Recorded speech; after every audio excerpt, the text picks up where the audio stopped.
பணியிடங்களுக்கான தேர்வு ஜூலை 12ஆம் தேதி நடைபெறும் என TNPSC அறிவிப்பு. VAO, இளநிலை உதவியாளர், தட்டச்சர் உள்ளிட்ட பணிகளில் 3935 காலி பணியிடங்களுக்கு இன்று முதல் விண்ணப்பிக்கலாம். வேந்தரான ஆளுநர் RN ரவியை புறக்கணித்த அரசு பல்கலைக்கழக துணை வேந்தர்கள். உதகையில் ஆளுநர் ஏற்பாடு செய்துள்ள மாநாட்டில் ஒருவரும் பங்கேற்கவில்லை. ஆளுநரின் மாநாட்டில் தனியார் பல்கலைக்கழகங்களைச் சேர்ந்த 9 துணைவேந்தர்கள் பங்கேற்பு. துணை குடியரசுத் தலைவர் ஜெகதீப் தன்கர் தலைமையில் 2 நாட்கள் மாநாடு.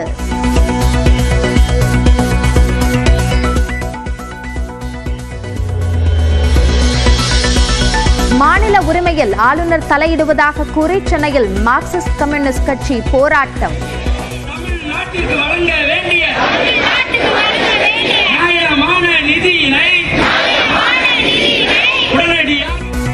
உதகையில் மாநாடு நடைபெறும் இடத்திற்கு முன்பாக திராவிடர் தமிழர் கட்சியினர் ஆர்ப்பாட்டம்.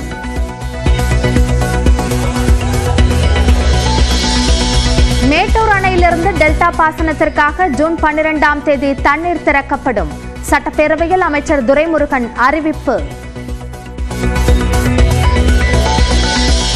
பொள்ளாச்சி அருகே ஆழியாறு அணையில் மூழ்கி 3 கல்லூரி மாணவர்கள் உயிரிழப்பு.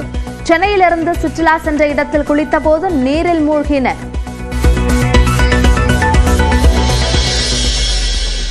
நெய்வேலி NLC தொழிற்சங்க தேர்தலில் விறுவிறுப்பான வாக்குப்பதிவு. வெற்றி பெற்றவர்கள் விவரம் மாலையில் அறிவிப்பு. வன்னியர் சங்கம் நடத்தும் சித்திரை முழுநிலவு மாநாட்டிற்கு இருசக்கர வாகனங்களில் வர அனுமதி மறுப்பு. 10 மணிக்குள் மாநாட்டை நடத்தி முடிக்க வேண்டும் உள்ளிட்ட பல்வேறு கட்டுப்பாடுகள் விதிப்பு.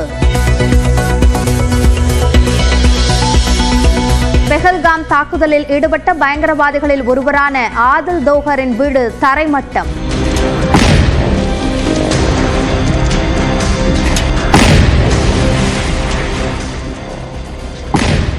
பாகிஸ்தானில் லஷ்கர்-இ-தொய்பாவில் இணைந்து பயங்கரவாதி பயிற்சி பெற்றவர் என தகவல்.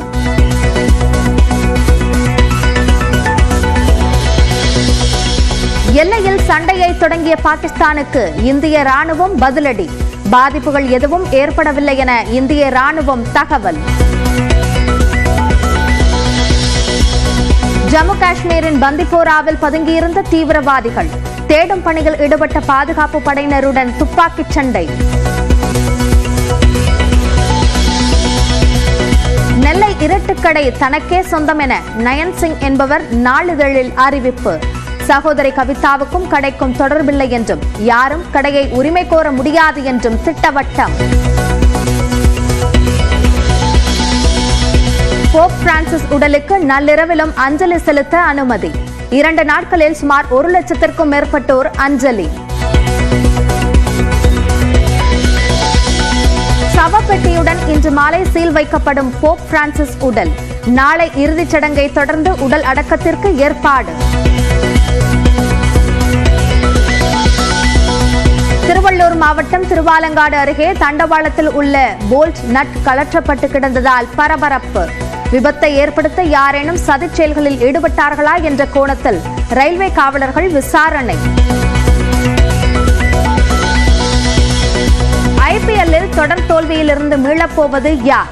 சேப்பாக்கம் மைதானத்தில் சென்னை ஹைதராபாத் அணிகள் இன்று பல பரீட்சை. பஹல்காம் தாக்குதல் விவகாரத்தில் மத்திய அரசு எடுக்கும் அனைத்து நடவடிக்கைகளுக்கும் எதிர்க்கட்சிகள் முழு ஒத்துழைப்பு வழங்கும் என மக்களவை எதிர்க்கட்சித் தலைவர் ராகுல் காந்தி தெரிவித்துள்ளார்.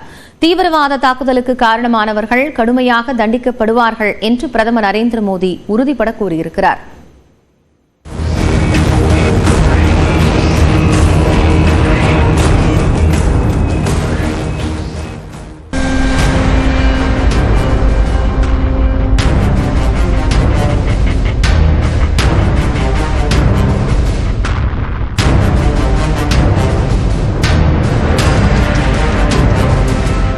பஹல்காம் தீவிரவாத தாக்குதல் குறித்து விவாதிக்க டெல்லியில் அனைத்து கட்சி கூட்டத்திற்கு மத்திய அரசு அழைப்பு விடுத்தது. அதன்படி நேற்று மாலை மத்திய அமைச்சர் ராஜ்நாத் சிங் தலைமையில் அனைத்து கட்சி கூட்டம் நடைபெற்றது. இதில் மத்திய அமைச்சர்கள் அமித் ஷா, ஜெய்சங்கர், நிர்மலா சீதாராமன், கிரண் ரிஜிஜு ஆகியோர் கலந்து கொண்டனர். இதேபோன்று பாஜக தலைவர் ஜே.பி. நட்டா, காங்கிரஸ் தலைவர் மல்லிகார்ஜுன கார்கே, மக்களவை எதிர்க்கட்சித் தலைவர் ராகுல் காந்தி, திமுக எம்பி திருச்சி சிவா உள்ளிட்டோர் கலந்து கொண்டனர். பகல்காம் தாக்குதலில் உயிரிழந்தவர்களுக்கு இந்த கூட்டத்தில் 2 நிமிடம் அஞ்சலி செலுத்தப்பட்டது. பகல்காம் தாக்குதல் குறித்தும் அதன்பின் அரசு எடுத்த நடவடிக்கைகள் குறித்தும் மத்திய அமைச்சர் ராஜ்நாத் சிங் விரிவாக எடுத்துரைத்தார். தாக்குதல் சம்பவம் நடந்த பைசரன் புல்வெளியை திறக்க அனுமதி இல்லை என்றும் காவல்துறை அனுமதியின்றி சுற்றுலா பயணிகள் புல்வெளிக்கு அழைத்துச் செல்லப்பட்டதாகவும் மத்திய அமைச்சர் அமித்ஷா விளக்கம் அளித்தார். சம்பவம் அரங்கேறிய இடத்திற்கு நடந்து அல்லது குதிரை மூலம் மட்டும் பயணம் செய்ய முடியும் என்பதால் தான் பாதுகாப்பு படையினர் அங்கு செல்ல தாமதம் ஏற்பட்டதாகவும் அமித்ஷா கூறியுள்ளார். அனைத்து கட்சி கூட்டத்திற்கு பின் செய்தியாளர்களிடம் பேசிய மத்திய அமைச்சர் கிரண் ரிஜிஜு, தீவிரவாதத்திற்கு எதிராக இந்தியா ஒற்றுமையாக போராட வேண்டும் என்று அனைத்து கட்சிகளும் வலியுறுத்தியதாக கூறினார். மத்திய அரசின் நடவடிக்கைகளுக்கு அனைத்து கட்சிகளும் உறுதுணையாக இருக்கும் என ராகுல் காந்தி உறுதியளித்தார். यूनिफॉर्मली कंडेम किया है सबने जो हुआ है और पूरी सपोर्ट किया अपोजिशन ने सरकार को कोई भी एक्शन. தீவிரவாத நடவடிக்கைகளுக்கு முற்றுப்புள்ளி வைப்பதற்கான மத்திய அரசின் நடவடிக்கைகளுக்கு தமிழ்நாடு துணை நிற்கும் என்று திமுக மாநிலங்களவை உறுப்பினர் திருச்சி சிவா தெரிவித்தார். ஒன்றிய அரசு எந்த முயற்சிகளை மேற்கொண்டாலும் தமிழ்நாடும் தமிழ்நாடு மக்களும் திராவிட முன்னேற்றமும் அதற்கு நிச்சயமாக துணை நிற்கும் என்ற கருத்தை நான் முன்வைத்தேன். தீவிரவாதத்திற்கு எதிராக அனைத்து கட்சிகளும் ஓரணியில் திரண்டிருப்பதால் பாகிஸ்தான் பலவீனமடைந்துவிடும் என்று ஓய்வு பெற்ற கர்னல் முருகானந்தம் தெரிவித்தார். ராகுல் காந்தி அவர்கள் என்ன சொல்லியிருக்காங்க, நாங்கள் அரசின் அனைத்து செயல்களுக்கும் தீவிரவாதத்தை முறியடிக்கக்கூடிய அனைத்து முயற்சிகளுக்கும் நாங்கள் முழு ஆதரவு தருவோம்னு சொல்லியிருக்காங்க. இது ஒரு மிகச்சிறந்த நடவடிக்கையாக இருக்குது. அண்ட் இந்த விஷயம் இந்தியாவுடைய பிக்கஸ்ட் ஸ்ட்ரென்த். இந்த ஸ்ட்ரென்த்தை பார்த்ததுமே பாகிஸ்தான் என்ன செய்வாங்க, அவங்களுக்கு ரொம்ப வீக் ஆயிடுவாங்க. பாகிஸ்தானோட ஸ்ட்ரென்த் இந்தியாவுடைய வீக்னஸ் அவங்க எக்ஸ்பெக்ட் பண்ணுறது தான். அந்த வீக்னஸ் இல்லைன்னு தெரிஞ்சாவே அவங்களுடைய நடவடிக்கைகள் ரொம்ப சப்டியூடா இருக்கும், அடங்கி இருக்கும். இந்நிலையில் காஷ்மீரில் தாக்குதல் நடத்திய தீவிரவாதிகளுக்கு கனவிலும் நினைத்து பார்க்காத அளவிற்கு தண்டனை வழங்கப்படும் என்று பிரதமர் நரேந்திர மோடி எச்சரிக்கை விடுத்துள்ளார்.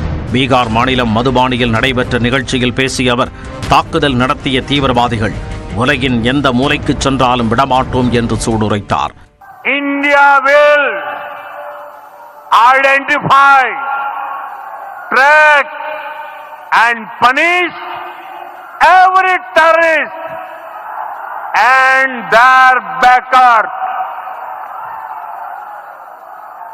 We will pursue them. 140 கோடி இந்தியர்களின் மன உறுதி பயங்கரவாதத்தை அழிக்கும் என்று பிரதமர் மோடி தெரிவித்தார். சிந்து நதிநீர் பங்கீட்டு ஒப்பந்தத்தை இந்தியா ரத்து செய்தது போருக்கு நிகரானது என குற்றம் சாட்டியுள்ள பாகிஸ்தான் 1972ஆம் ஆண்டு இரு நாடுகளுக்கிடையே மேற்கொள்ளப்பட்ட ஷிம்லா ஒப்பந்தத்தை ரத்து செய்வதாகவும் அறிவித்துள்ளது.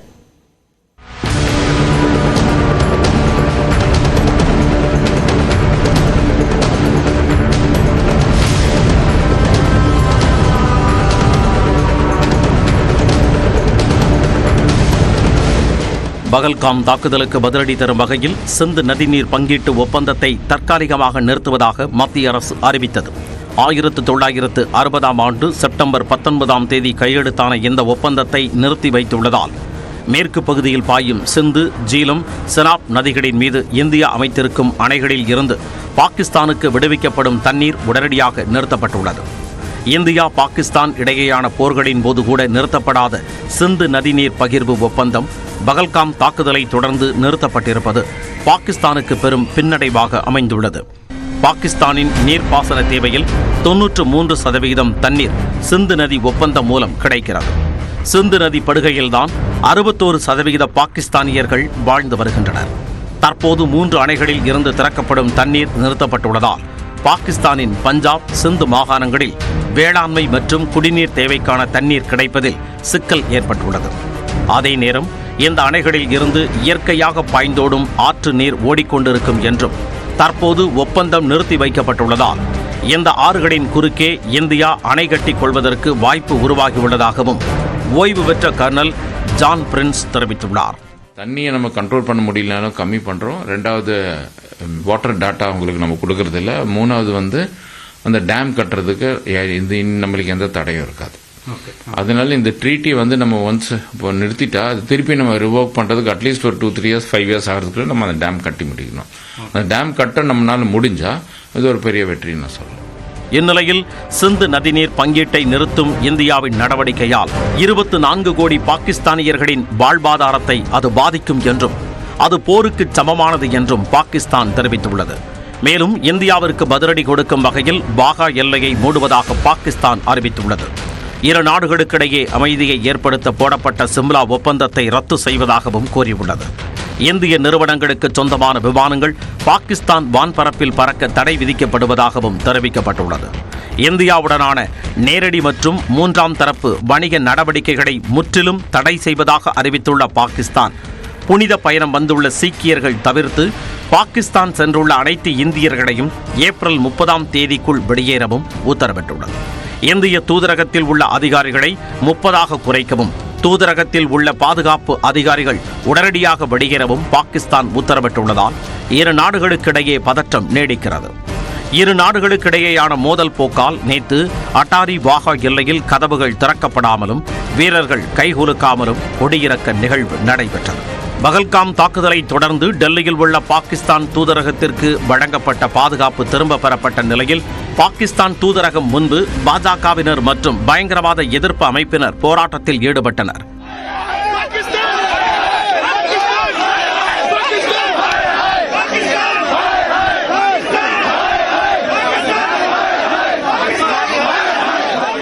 இந்நிலையில் பகல்காம் தாக்குதல் குறித்து குடியரசுத் தலைவர் திரௌபதி முர்முவை சந்தித்து மத்திய அமைச்சர்கள் அமித்ஷா, ஜெய்சங்கர் விளக்கம் தந்தனர்.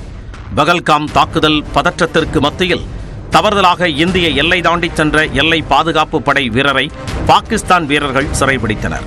இந்திய வீரரை பாதுகாப்பாக மீட்பது குறித்து பாகிஸ்தான் எல்லை பாதுகாப்பு படை அதிகாரிகளுடன் பேச்சுவார்த்தை நடைபெற்று வருவதாக தகவல்கள் வெளியாகியுள்ளன. இரு நாடுகளுக்கிடையே போர் மேகம் சூழ்ந்து வருவது உலக நாடுகளை கவலைக்குள்ளாக்கியுள்ளது.